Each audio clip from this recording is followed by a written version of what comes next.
The EU's workforce crisis explained. By 2050, the European Union will lose 57 million workers, equivalent to the entire populations of Spain and Portugal combined.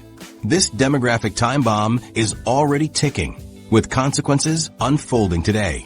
Latvia faces a projected 35% workforce decline and Lithuania 33%. These staggering figures represent Europe's most significant economic transformation since the Industrial Revolution.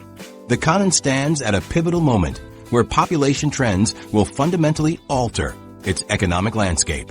In this investigation, we'll examine how this workforce collapse will reshape specific regions, impact various industries, and trigger ripple effects throughout global markets. The coming changes will challenge everything we understand about European prosperity. The demographics behind the crisis. To understand the EU's workforce crisis, we need to look at the raw numbers. Currently, the European Union has approximately 264 million people of working age. But by 2050, projections indicate this number will plummet to just 207 million, a staggering loss of 57 million workers, representing a 21% reduction in the workforce. These figures are based on careful demographic modeling using current population data, birth rates, death rates, and migration patterns. The projections are particularly reliable because many of the people who will comprise the 2050 workforce have already been born. We can count them today. The EU's fertility rate has fallen to critically low levels, just 1.46 children per woman as of 2022. Demographers consider 2.1 the replacement rate needed to maintain a stable population, meaning current rates are about 30% below what's necessary to prevent decline. Think of it like a bank account where withdrawals consistently exceed deposits. Eventually, the balance must fall.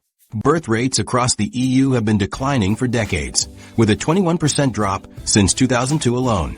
In practical terms, each new generation is significantly smaller than the one before it. When these smaller generations reach working age, they create a workforce gap that cannot be filled internally. Meanwhile, Europeans are living longer than ever before. Average life expectancy across the EU now exceeds 80 years, with countries like Spain and Italy seeing averages approaching 84 years. This longevity represents tremendous advances in healthcare, nutrition, and quality of life. But combined with low birth rates, it creates a demographic imbalance that fundamentally alters the structure of society. The traditional population pyramid, wide at the bottom with young people and narrowing toward the top with elderly citizens, is inverting. Imagine a spinning top that's flipping over. What was once stable becomes increasingly precarious. By 2050, many EU countries will have population structures that look more like cylinders or even inverted pyramids, with more elderly citizens than young people. As larger generations of older workers retire, they're being replaced by much smaller generations of young workers. The mathematics is simple. Fewer births plus longer lifespans equals workforce contraction. Free movement of workers, one of the EU's fundamental principles, allows citizens to relocate to areas with better economic opportunities. While this mobility benefits individuals and the overall EU economy, it creates compounding problems for countries experiencing outward migration. Eastern and Southern European nations often see their young, educated workers move to Western and Northern European countries with higher wages. In towns across Romania and Poland, you'll find local businesses struggling to fill positions, while grandparents raise children whose parents work abroad. This creates a brain drain that accelerates workforce decline in sending countries, while partially offsetting it in receiving countries. Bulgaria exemplifies this challenge. Beyond its low birth rate, the country has experienced significant emigration since joining the EU in 2007. Many young Bulgarians have moved to Germany, France, or the Netherlands for better opportunities. This means Bulgaria faces both natural demographic decline from low birth rates and additional workforce reduction from emigration. Similar patterns appear across Central and Eastern Europe, creating regional disparities in workforce decline. While all EU countries will experience some level of workforce reduction, the impact will be far from uniform. Age distribution changes are particularly evident in the working age population, traditionally defined as ages 15 to 64. This group is shrinking as a percentage of the total population, while the 65-plus age group expands rapidly. By 2050, many EU countries will have more citizens over 65 than under 15, a situation unprecedented in human history outside of wartime population losses. The old age dependency ratio, measuring how many elderly citizens depend on each working age person, is expected to reach critical levels. Currently, the EU has about 3 working age people for each person over 65.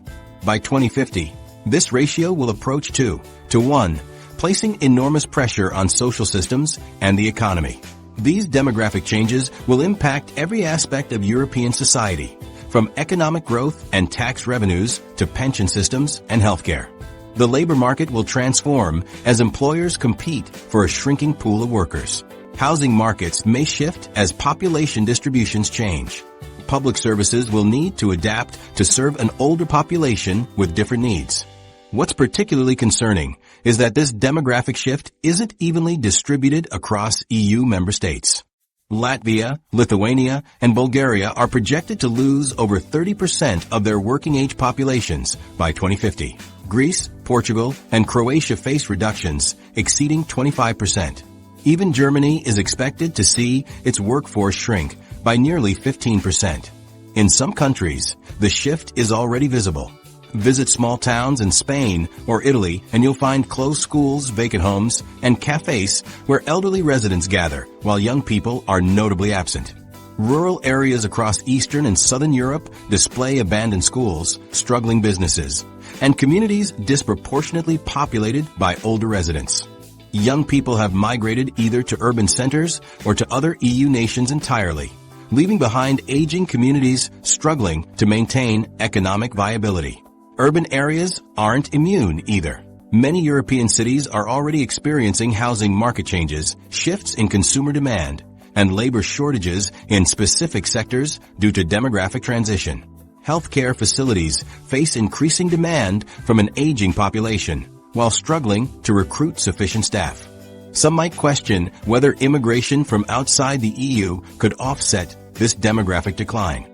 While immigration plays a role in Europe's demographic future, current rates fall far short of what would be needed to fully compensate for the projected workforce reduction. To completely offset the anticipated 57 million worker decline would require immigration levels significantly higher than what has historically been politically acceptable in most EU member states. Multiple overlapping factors are creating this demographic shift.